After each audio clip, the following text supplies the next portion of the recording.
It was DuPont, the army officer, who first saw the sail on the horizon. Or was it real at all?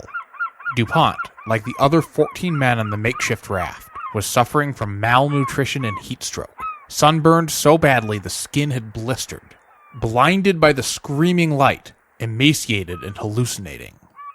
Though the survivors waved handkerchiefs, the distant sail seemed to come no closer, until suddenly it was gone. From the delirium of joy we fell into profound despondency and grief, wrote two of the men on the raft. There were just 15 of them left after 13 days in the open ocean, the only survivors from 146 desperate men and one desperate woman who had originally clambered onto the raft. We envied the fate of those whom we had seen perish at our side, the survivors wrote, and they resolved to lie down and await death with resignation. But the sail had not been a delirious illusion. It was real. It belonged to a French brig named the Argus, and the Argus, blessed by fortunate winds, circled back again to locate and rescue the survivors. It was July 17th, 1816. The men were 32 nautical miles off the coast of Western Africa, and 90 miles from the sandbank where their warship had run aground. They were survivors of one of the most infamous shipwrecks in world history, a catastrophe as closely tied to the domestic dramas of Restoration France as it was to the harsh realities of France's colonial empire.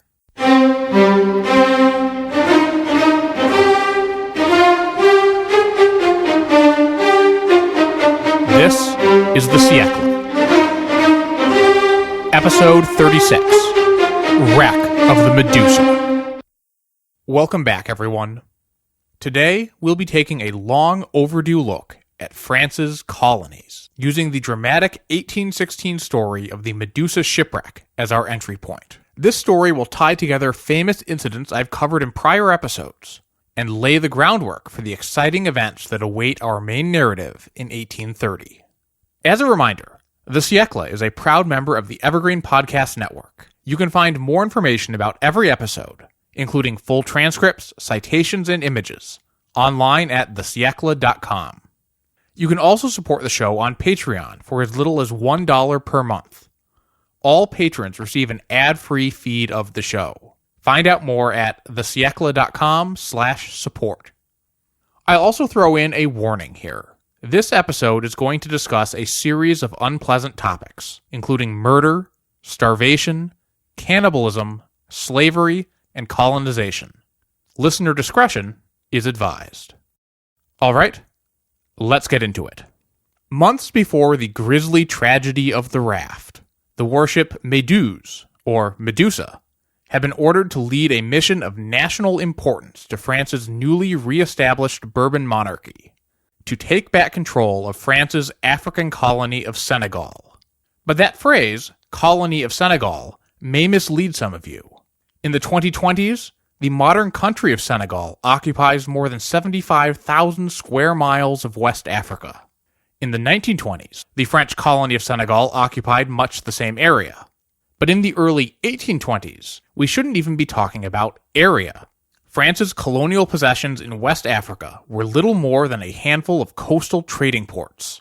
Of these, the most important were Gorée, an island off the coast of what is today the Senegalese capital of Dakar, and Saint-Louis, at the mouth of the Senegal River. You can visit thesiecle.com/episode 36 to see some maps. The rest of the territory that makes up modern-day Senegal was controlled by local rulers, including the Wallo, Fouta Touro, and Kajoor. To the north of the Senegal River, the Moorish emirates of Trarza and Brakna were major regional powers. These European coastal trading posts had existed for centuries, clinging to a precarious existence along the Atlantic coast because of the massive profits to be made selling two hotly desired commodities. 1. Gum arabic is the hardened sap of trees that grow only in the Sahel, the region of Africa south of the Sahara. Gum arabic was an indispensable ingredient for textile dyeing, for making silk and paint, for printing and food processing, and more. It is, in fact, still a valuable industrial product today. Back in the early 19th century, 1 ton of gum arabic could fetch as much as 180 pounds in London, equivalent to the entire annual income of a clergyman like Jane Austen's father. Gum arabic was an extremely valuable product that could only be found on the Atlantic coast of northwest Africa, and the French efforts to monopolize its trade in the 18th century led to the so-called Gum Wars with British and Dutch interests. But the other subject of commerce in Saint Louis and Gorée in the 18th century was enslaved people. The full tragic history of the Atlantic slave trade is beyond the scope of this podcast, but it played a crucial role in shaping the broader Senegal region. Scholars estimate somewhere between 180,000 and 500,000 enslaved people were shipped across the Atlantic from this region of Africa during the 18th century, from both French and British ports. Unknown thousands of other slaves were shipped overland to North Africa. The high prices paid for captive humans at ports like Saint Louis and Gorée fueled raids and wars across the region, causing untold death and misery. Some borderland areas became entirely depopulated. Less hard-hit areas were also devastated by ceaseless violence. Whether captured, resisting capture, or trying to capture others, able-bodied men were pulled away from food production. One French observer noted in 1758 that kings in this country are bandits living only from pillage, and that, as such, they destroy absolutely every possibility of their nation ever being motivated to work their lands. The Senegalese historian Boubacar Berry notes that this verdict holds true for the entire region in the era of the slave traders. All this misery did make some people very rich. Not just Europeans, but also some local leaders and mixed-race Euro-African traders who established themselves as wealthy and powerful middlemen in the slave ports. I say middlemen, but in many cases these Euro-African traders were middle women, so-called seigneurs. Enslaved people seem to have been the more commercially important product sold in Senegal for most of the 18th century. The slave trade began to decline starting around the end of the 1700s, spurred by economics, but also political decisions. Revolutionary France banned slavery and the slave trade in 1794, though Napoleon would restore it in 1802. Britain abolished the slave trade, but not slavery, in 1807, and the United States banned the import of foreign slaves starting in 1808. The British abolition of the slave trade had particular impact on Saint Louis and Gorée, since Britain had seized both ports from the French during the Revolutionary and Napoleonic Wars. The French colonists there, who had profited so much from trading in human beings, were now under a regime where that was illegal. All this came to a head in 1814, when Napoleon abdicated and King Louis XVIII was restored to power. The powers of Europe met in Paris and signed a general peace treaty.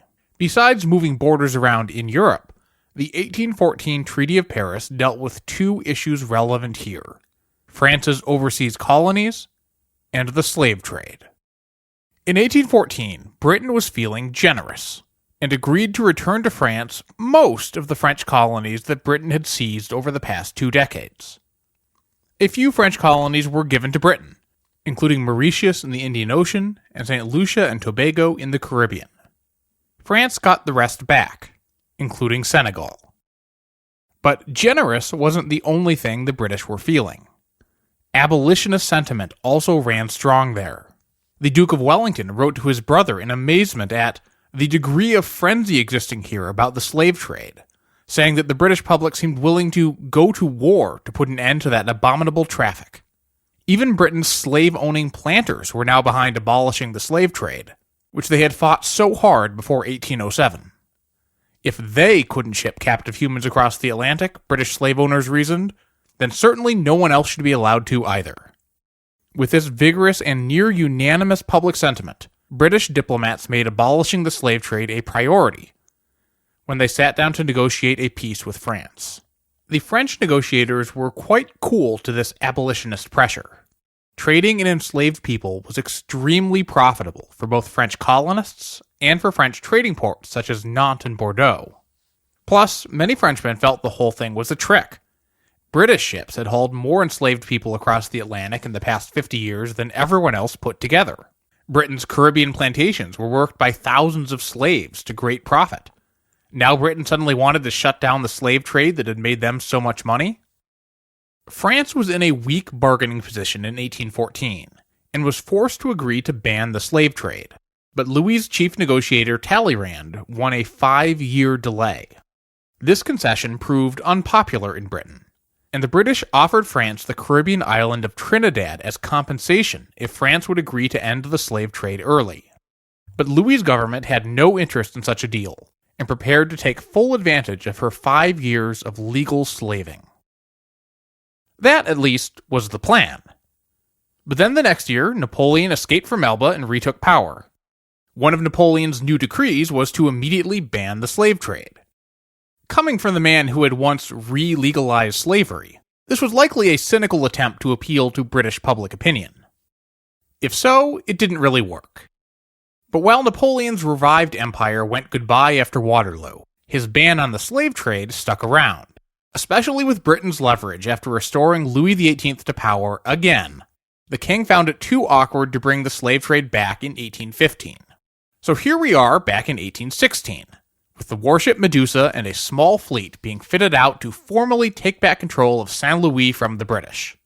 When the French governor Julien Désiré Schmaltz arrived, his formal orders would include abolishing slavery and turning the freedmen into wage laborers. We'll see what Schmaltz actually does in a little bit, because getting Schmaltz to Saint Louis was another man's responsibility. And Captain Hugues Dubois de Chaumareix would prove to be perhaps the worst choice imaginable for such a job. There is a joke from the Restoration, in which the King's Council hears a petition from an émigré who had been a naval cadet at the time of the French Revolution. The émigré asks to be restored to active duty, and for a promotion to the rank of Rear Admiral, because that would have been his rank if he had been allowed to continue his career without interruption. In response, the council instructs the naval minister to admit the logic of his reasoning, but add that he overlooked one essential fact, that he was killed in the Battle of Trafalgar. Hugues Dubois de Chaumareix is in many ways a human personification of this joke, with one key difference. Chaumareix got his promotion. A minor aristocrat, Chaumareix had started a promising naval career before the French Revolution. He had fought at sea in the American War of Independence, distinguishing himself for bravery under fire. He was swiftly promoted up the ranks to a transport captain, and seemed likely to rise further. But in December 1790, Chaumareix did what so many other aristocratic officers did as the revolution accelerated. He fled overseas and became an émigré.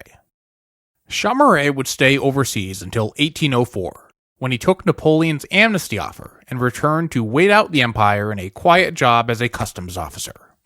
Then came the Restoration, and like so many other aristocratic émigrés, Chaumareix asked for a job. Unlike so many émigrés who Louis disappointed, Chaumareix got his job, captaining the Medusa and commanding the expedition to Saint Louis, despite not having commanded a ship in more than 2 decades. And this was a job where experience was crucial. The route to Senegal was treacherous. It featured strong currents and the dangerous Arguin Bank, a massive, poorly charted sandbank miles away from the coast north of Senegal. The area was notorious for shipwrecks. The French Naval Ministry, in giving Chaumareix his appointment, urged him to arrive at port long before his posting began, in order to learn from sailors in his expedition who had more experience in the area. They also sent him a recent book from the French Naval Cartography Office, which warned that it would be dangerous to trust the maps of the region. It may not surprise you to learn that Hugues Dubois de Chaumareix followed none of this excellent advice. To be sure, the captain did meet with the other officers on the expedition, all of whom were experienced sailors. Unfortunately, they had gotten this experience fighting for the imperial or revolutionary navies, anathema for a proud émigré like Chaumareix. Such a difference in background and beliefs would have been a challenge for even a skilled and flexible commander, and Chaumareix was neither of those. He immediately clashed with both the other captains in the expedition and with the junior officers on the Medusa itself. For example, when the ship approached the Atlantic island of Madeira, 12 hours later than Chamaré had predicted, the captain ignored the advice of his officers that the ship was drifting too close to shore. It wasn't until what one historian dubs a lively exchange of views with two of his lieutenants that Chamaré conceded and steered the ship safely back out into open water. The situation was compounded, because while the inexperienced Chamaré wasn't listening to his own officers, he was increasingly listening to nautical advice from one of his passengers. Antoine Richefort was a gentleman and self-proclaimed scholar who was intended to serve the Saint Louis colony in a scientific capacity. At odds with his Bonapartist officers, but lacking experience himself, Chamaré increasingly started taking Richefort's advice on navigation, advice the self-confident Richefort was all too happy to give. And Richefort's advice was not harmless boasting. Extremely consequentially, Richefort steered Chamaré along a course close to the west coast of Africa. This went against all conventional wisdom for how to sail through this area. The other captains in the expedition all steered their ships safely out to sea. The Medusa's junior officers urged the same course, but were overruled by Chamaré, who called Richefort a good and able seaman, and ordered everyone to obey Richefort as the ship's pilot. Historian Alexander McKee speculates that this risky course was simple pride on Richefort's part. A voyage far out from land would be uneventful, and give no indication of the skill of the navigator. If true, Richefort wasn't wrong. The Medusa's voyage would give an indication of its navigator's skill, and it would definitely not be uneventful. The tension ratcheted up by the hour. Everyone on board knew the Medusa was sailing into dangerous waters, or at least, everyone except Chamaré and Richefort. On the morning of July 1st, Chamaré calculated the ship's position, determined that the Medusa had passed the key landmark of Cape Bardas, and adjusted the ship's course. At midday, the Medusa actually passed Cape Bardas, which even the landlubbers on board could identify. In the early morning of July 2nd, the Medusa lost sight of the Echo, the only other ship in the expedition that had been following the Medusa's coast-hugging course. The Echo's captain, François-Marie de Vainancourt, was a committed royalist and former émigré like Chamaré, but considerably more experienced. As his ship neared the bank of Arguin, Vainancourt ordered soundings to measure the ocean's depth every hour. This was a by-the-book precaution, and when one sounding turned up a depth of 61 fathoms, or 366 feet, Vainancourt took it as a sign that he was getting too close to shore and steered back out to sea.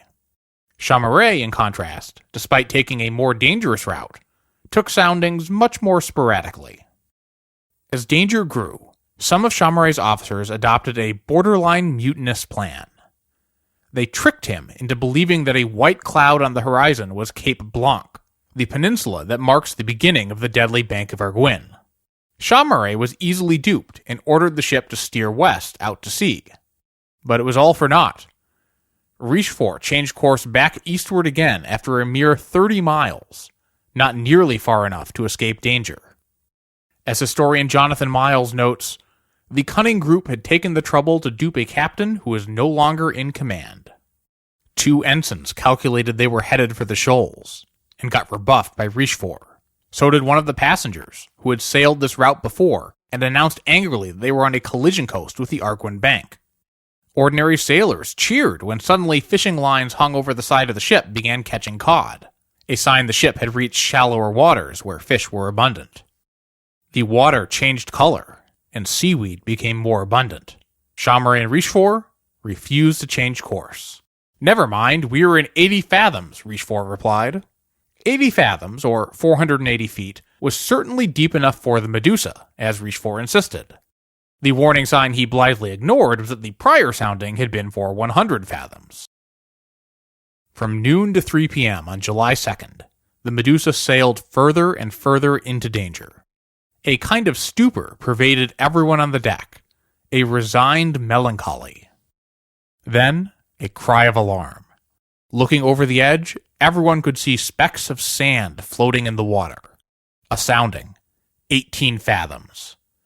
At this, even Chamaré was stirred to action and ordered the ship steered out to sea. But a sailing ship is a cumbersome thing. Another sounding, 6 fathoms. That meant the seafloor was as little as 15 feet below the Medusa's keel. After 2 minutes, as the crew took in sail and tried to overcome the wind to steer back out to sea, the ship shuddered. The keel had scraped bottom. A momentary bump. The ship kept moving, then shuddered again. Then a third bump, more violent. The Medusa shook and listed over to one side and moved no more. The outcome everyone except Chaumareix and Richefort foresaw had come true. Shortly after 3:15 p.m. on July 2nd, 1816, the Medusa had run aground on the bank of Arguin. This was not necessarily a fatal disaster. The ship was not wrecked, merely stuck. It was possible that the changing tides might float her free, or that the crew could pull off maneuvers to accomplish the same end. Efforts were undertaken. Sailors were ordered to man the pumps and remove bilge water from the ship's interior, which might lighten the load.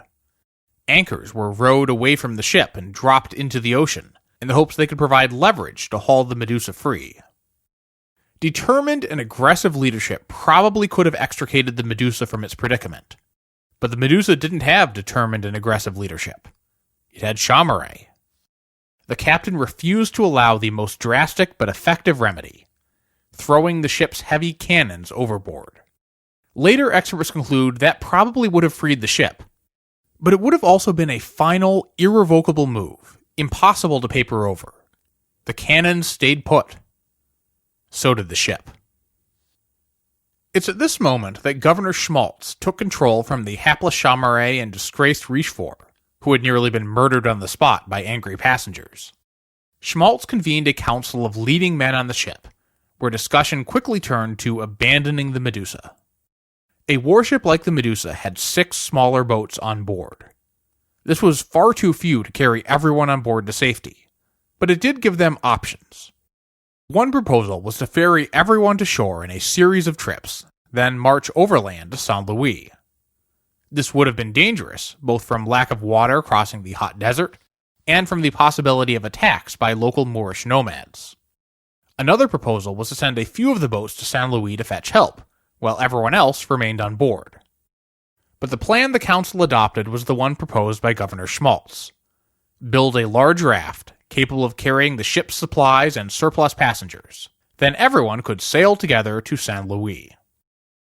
They really should have gone with option A or B. Lacking this foresight, construction began at once on the raft. Masts and yardarms were lashed together and planks nailed across them. A makeshift prow was built, barrels placed in the corners, and a small raised deck constructed.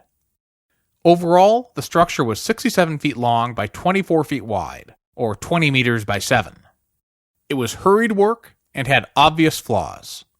When the evacuation plan was drawn up, those in command made sure to assign themselves to more seaworthy vessels. You can see a plan of the raft online at thesiecle.com/episode 36. For all the carefully drawn up plans, the actual evacuation was a chaotic mess. Order had already broken down after the crash, with sailors breaking into the ship's alcohol stores and plundering passengers' baggage. Provisions had been set aside to be loaded onto the boats, but ended up being abandoned or flung heedlessly overboard. Rather than wait their turn on the ship's ladder, men clambered down ropes or just jumped. Officers who had been assigned to one vessel ended up on a different one. Passengers tried to scramble onto any boat that would take them. Those unlucky enough to end up on the raft got bad signs from the start. By the time 40 men had climbed on, it had sunk 2 feet. By the time the raft put out to sea, it would have 147 souls on board, many underwater up to their waists. Governor Schmaltz and his family were on a 14-oar barge, along with 3 trunks of luggage and a host of provisions. The ship could have comfortably held 50 passengers, but only had 38 souls on board when it cut loose. Requests from other sailors or passengers to be let on board were rebuffed. Chaumareix himself was on a slightly smaller barge with 27 others. His presence on this boat was extremely controversial. Being a ship's captain has a few very hard and fast rules, and one of them is that a captain is not supposed to abandon his ship. Or, at the very least, a captain should be the very last person off the ship. When Chaumurey climbed onto his barge, there were more than 60 people still on board the Medusa. We'll come back to the poor passengers of the Medusa in a moment. Instead, we'll follow the luckiest souls, the 66 people on the captain's boat and the governor's boat. Both boats had promised to stay behind to tow the raft and other boats to shore. Instead, after a half-hearted attempt to tow the raft, both boats abandoned the other survivors and sailed off to St. Louis. Behind them, angry castaways yelled and even threatened to open fire on their abandoners. But no shots were fired, and after 5 days of brisk sailing, Chaumurey and Schmaltz sailed into St. Louis little worse for the wear. There, they met Thomas Brereton, the British governor in charge of the colony. It was Brereton's duty to now transfer Senegal to Schmaltz. Brereton was in no particular hurry to do so, but to his credit, he did respond swiftly to reports of the Medusa's disaster. The British sent men and ships out to search for survivors, and indeed help save lives. But we'll get to those rescue efforts in a bit. The British finally handed Senegal back to the French in January 1817, 6 full months after Schmaltz arrived. The French suspected greed. The delay meant the lucrative 1816 harvest of gum arabic would end up in the hands of British merchants. The British, in turn, could point to the weight of circumstances. They had expected the arrival of a well-equipped French fleet with soldiers and specialists. Instead, they encountered a scattered fleet, her flagship wrecked, many of her passengers dead or ill. As historian Alexander McKee notes, if the English had wanted an excuse to delay the handing over of the colony, this was it. Despite French fears, the British did eventually turn over Senegal. The same was true of the other captured French colonies that Britain had agreed to return. Guadeloupe and Martinique in the Caribbean, French Guiana in South America, some settlements around the city of Pondicherry in southeastern India, and the Indian Ocean island then called Île Bourbon, and today known as Réunion. The transfer of Pondicherry gives a good example of how this sort of handover happened in more normal circumstances. The French dispatched a new governor, who set sail in April 1816 with 2 frigates. Being captained by competent officers, these ships arrived safely in India in September after months of sailing around Africa. There were some initial negotiations, which led to the transfer process beginning on October 21st. On November 18th, legal sovereignty was transferred. A British commissioner was appointed to settle any disputes related to the transfer, and on December 4th, this commissioner certified that all territory in the capital of Pondicherry had been handed over to the French. Farther flung territories were transferred in January 1817, and a few settlements were disputed as late as 1819. But the new French governor was in control of his capital a little more than 2 months after arriving. Schmaltz had to wait. But then, waiting was something Schmaltz seemed good at least when his own skin wasn't on the line. The governor who had been swift to abandon the Medusa's raft was noted as being sluggish to organize relief efforts, certainly less responsive than the British were. And even after taking control in January 1817, it wasn't until that fall that Schmaltz dispatched an expedition to survey the nearby area. Something else Schmaltz could definitely not be accused of acting swiftly on were his orders to end slavery in St. Louis. Quite to the contrary, in fact. Letters from English observers in Senegal paint a clear picture. One wrote that the hoisting of the white Bourbon flag on the ramparts of St. Louis and Gorée was at once the signal for commencing the slave trade without any limitation. Within a few months, another Englishman wrote, "The coast is crowded with slave ships." It must no doubt surprise you, a third observer wrote, that after the solemn manner in which the French government engaged to abolish the trade, that it should be carried on here so openly without any interruption from the authorities. Yet another Englishman confronted Schmaltz on the topic, and came away convinced that the only time the administration interfered with the slave traders was when they were denied a portion of the profits. Schmaltz may have been unusually brazen, but in tolerating the officially banned slave trade, he was not unique among French colonial officials during the Bourbon Restoration. British diplomats and naval officers documented dozens of examples of slave trading by French ships. Since the French categorically refused to allow British ships to board French ships in their hunt for slavers, slave-trading vessels of all nationalities took to flying the French flag. Joseph de Villèle, the leading French politician between 1822 and 1827, had lived on the Indian Ocean colony of the Île Bourbon for a number of years, and married a colonist. Villèle was particularly unsympathetic to British attempts to crack down on the slave trade, but this resistance was widespread in Restoration governments. Even when the French did agree to crack down on the slave trade, enforcement was lax.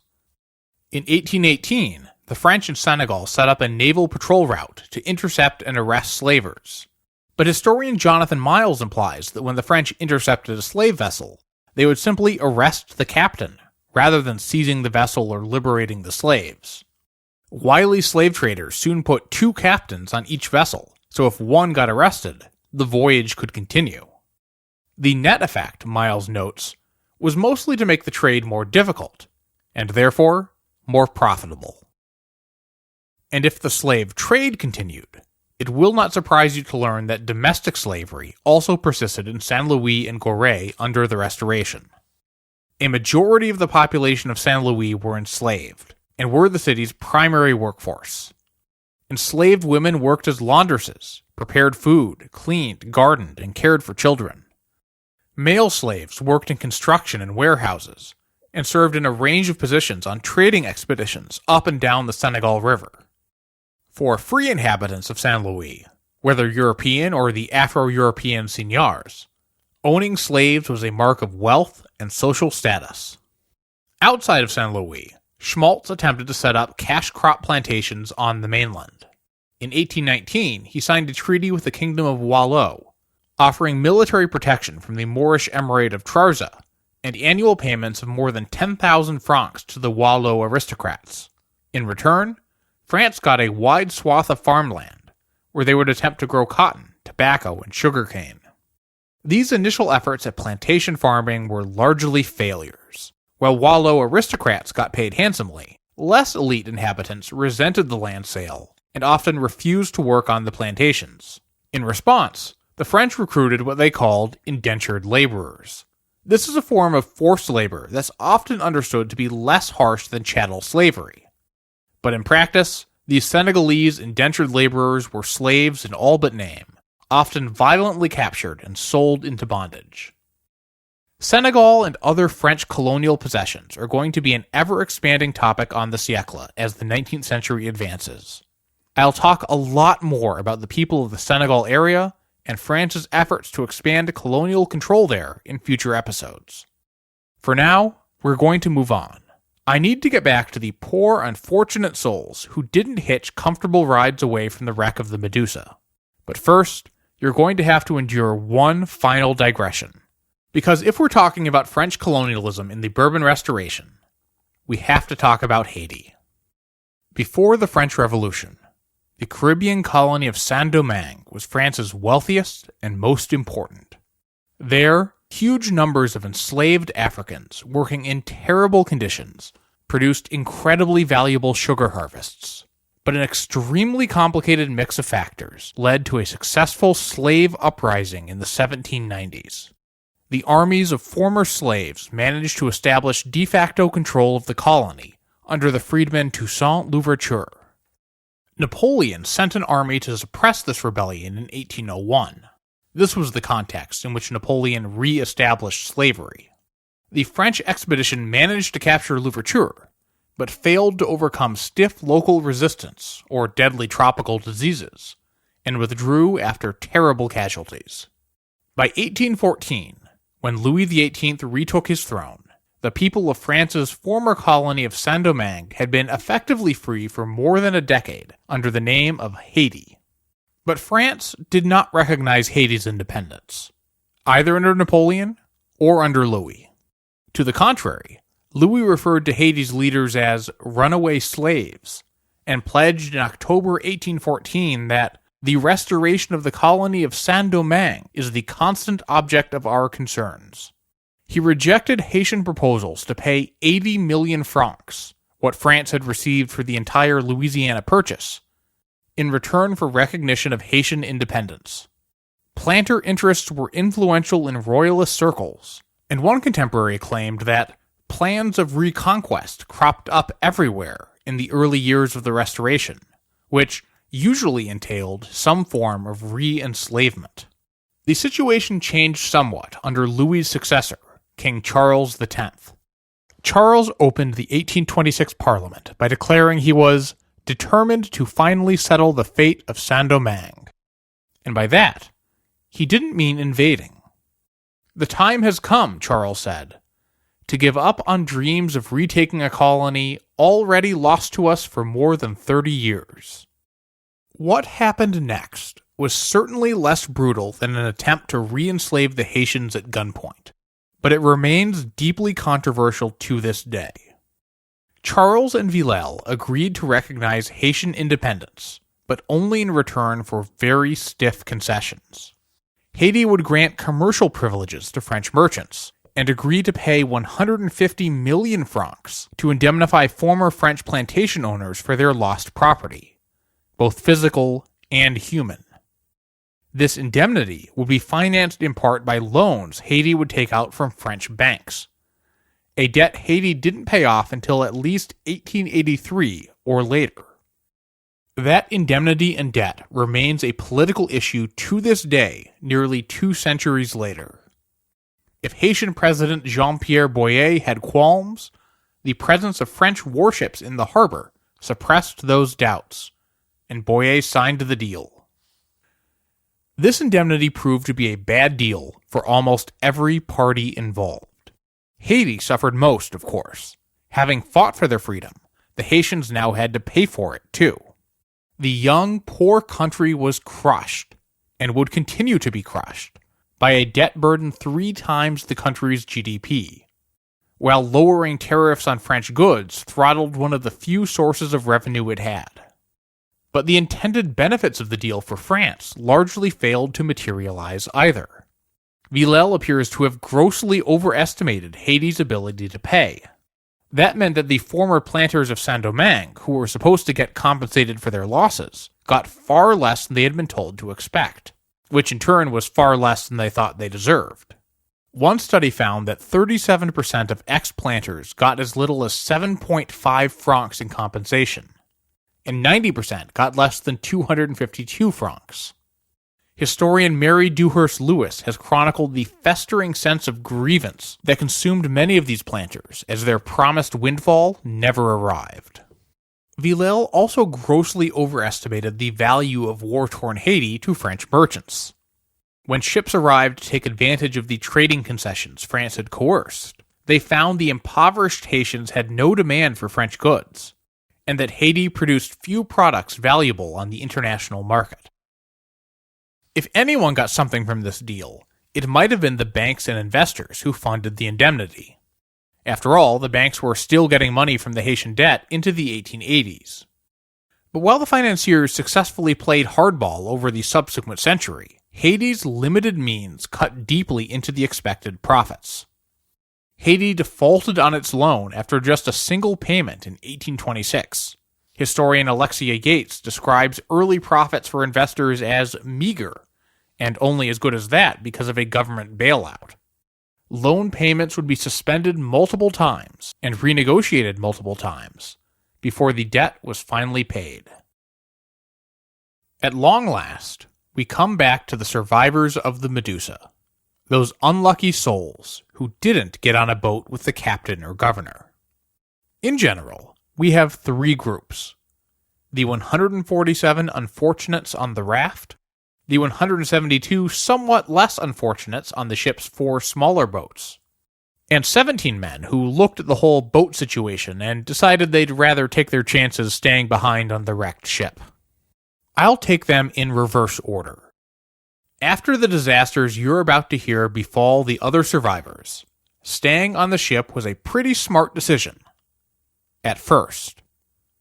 These men had ample provisions left behind by the chaotic evacuation, and sustained themselves for weeks. But help didn't come. The initial attempts to search for survivors of the shipwreck had failed to find the Medusa. Then Schmaltz sent forth another search expedition, but seems to have chosen to dispatch only a beaten-up schooner owned by one of his friends, rather than take advantage of a number of better ships that were available. This odd decision was perhaps due to all the valuable items left on board during the evacuation, which a rescue ship would have first shot at plundering.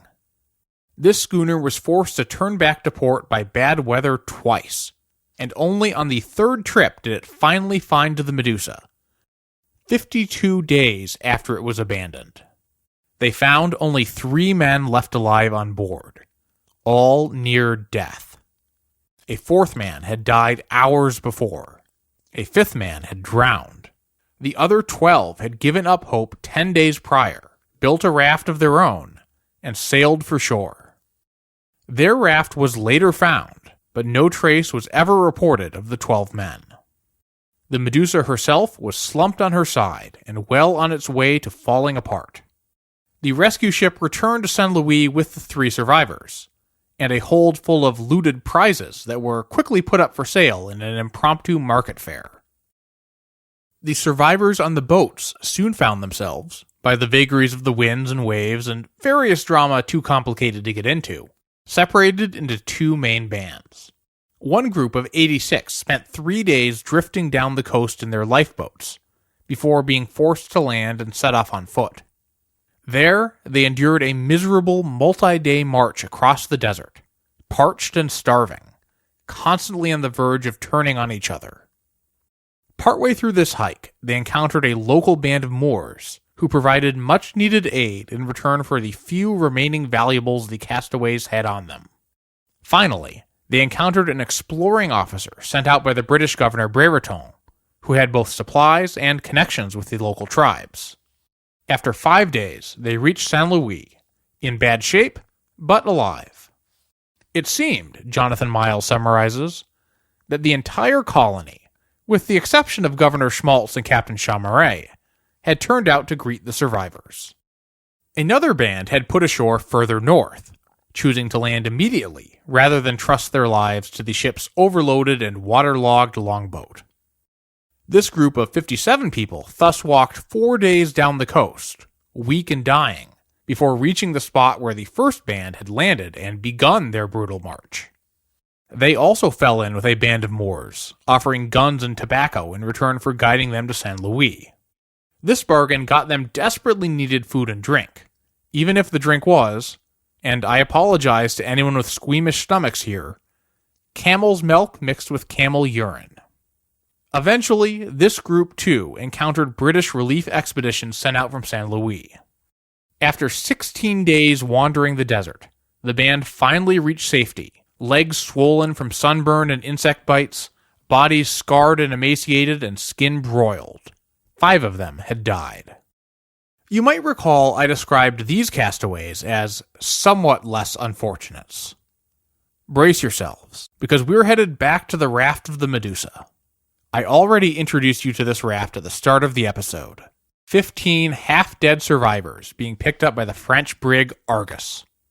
Now, let's rewind 13 days to the start of their journey, when there were 147 people on board. The raft of the Medusa was in rough shape from the very beginning. It was half submerged, with many people underwater up to their waists, clinging to boards as they were battered by waves. A group of officers and leaders huddled in a slightly elevated position in the center. There were around 20 sailors, a host of civilians, and a large number of soldiers who had been dispatched to Senegal. One of the castaways was a woman, and the rest were men. The survivors erected a makeshift mast and sail, which let them move, but they had no map or compass to navigate. Their first meal was waterlogged biscuits, dipped in a little wine. As night fell, survivors tried to secure themselves to the raft with a rope, but by daybreak, a roll call found perhaps a dozen men had been washed overboard in the dark. Others threw themselves into the sea rather than endure such a doomed voyage. The sun was beating down, with little to drink and even less to eat. Survivors began to hallucinate and scream. When winds picked up, Men trying to get away from the rising waves triggered a stampede that trampled several other survivors to death. It was on the second day that things really deteriorated. One group of soldiers broke into a cask of wine and began gorging themselves. It was these soldiers, drunk and maddened, who seemed to have first begun the fighting. One man grabbed an axe and tried to cut the raft apart. He was run through by an officer, but then a general melee broke out. Men were cut and stabbed, flung into the sea, or even bitten. The fighting subsided, then broke out again, as mutineers attacked and their officers counterattacked. Before long, the raft was strewn with dead and bludgeoned bodies. More than half the original 147 survivors were now dead. All these deaths had a single silver lining. The raft was now much less crowded, and not so waterlogged. But that was scant comfort. The survivors were wounded, starved, and thirsty. Most of their remaining supply of water and wine had been lost overboard during the fighting, leaving a single barrel of wine for drink, and essentially no food. Men tried to catch fish, but with no luck. It was about this point that the starving shipwreck survivors finally came to the grim realization that they actually had a lot of food on board. And as shipwreck survivors have been known to do, it didn't take long for the hungry men to get over their qualms and begin butchering the dead bodies of their former crewmates and fellow passengers.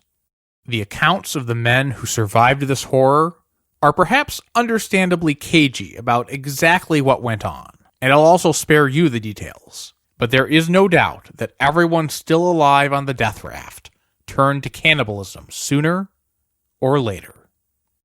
On the morning of the fifth day, after one more outbreak of fighting, there were about 30 people left on board, in increasingly desperate straits. The 12-year-old cabin boy died, and 2 soldiers were executed on the spot for the serious crime of drilling a hole in the sole remaining wine barrel to sneak extra drinks for themselves. There were 27 left, and now comes perhaps the moral nadir of the entire disaster. The strongest survivors, in their delirium and desperation, agreed to murder the weaker survivors in order to prolong their dwindling supply of wine. 11 men and the lone woman were hurled into the sea to die. The published account by 2 of the raft's eventual survivors pleads, readers who shudder at the cry of outraged humanity, recollect at least that it was other men, fellow countrymen, comrades, who had placed us in this horrible situation. At this point, the frenzied madness of the first 6 days on the raft subsided into a slower-paced misery. The 15 survivors agreed to throw their last weapons into the sea to prevent any future fighting as madness grew. Some men turned to drinking their own urine, which is apparently far from the worst source of fluids if you find yourself in such desperate straits. Spirits were raised when 2 vials of teeth-cleaning liquor were found, which had a pleasant taste on their parched tongues. Spirits were lowered when jellyfish stung the survivors. On July 16th, the men attempted to build a smaller raft to sail to shore, but it sank immediately. But now we are at July 17th, the day the Argus's sails were sighted on the horizon, and, eventually, rescued these 15 poor wretches on the brink of death. Fortunately for the rescuees, the Argus's surgeon insisted they be fed gradually, starting with small portions of broth, letting their bodies gradually adapt to normal food. Still, 5 of the 15 would be dead within the next few months. News reached Paris about the wreck of the Medusa on September 2nd, 1816. Soon after Captain Vainencourt reached France with dozens of survivors on board his frigate, the Echo. Vainencourt and these survivors gave reports and wrote statements about what had happened to inform the Naval Ministry's inquest. But September 1816 was not just any old time in France. If you recall back to episode 8, on September 5th, 1816, Louis XVIII dissolved the Chambre Introuvable, the ultra-royalist-dominated Chamber of Deputies, whose radical policies had alarmed both foreign ambassadors and Louis's more moderate advisors, such as Police Minister Élie Decazes. That dissolution meant France was about to have a new round of elections, held under the same electoral rules that had produced the Chambre introuvable just the year before. The Medusa gave Decazes a perfect tool to change the narrative. Here was an unthinkable naval disaster caused by the ineptitude of an ultra-royalist émigré, an exemplar of the ultra-faction Decazes was trying to defeat. The first news of the Medusa became public on September 6th, one day after the dissolution of the chamber. Details began to slowly trickle out. On September 8th, newspapers reported that survivors had been cast adrift on a makeshift raft. On September 11th came the news that most of the people on the raft had died, and that the survivors had resorted to cannibalism. The Naval Ministry was doing its best to keep details as sparse as possible. I bemoan the fact that journalists have revealed events that should have never been placed before the eyes of mankind, wrote the Vicomte de Bouchage, the naval minister, to the king. This attempted secrecy was not due simply to a sense of decency, but also to politics. De Bouchage was an ultra-royalist who saw the political significance of the Medusa as well as Decazes did, both for his faction and for himself, the man who had appointed Chamaré. But the elderly de Bouchage was no match for Élie Decazes. A friendly courtier slipped Decazes a copy of a narrative of the shipwreck written by the Medusa's surgeon, a survivor of the raft. Decazes turned around and leaked it to the Journal des Débats newspaper, which devoted more than half of its September 13th issue to printing it.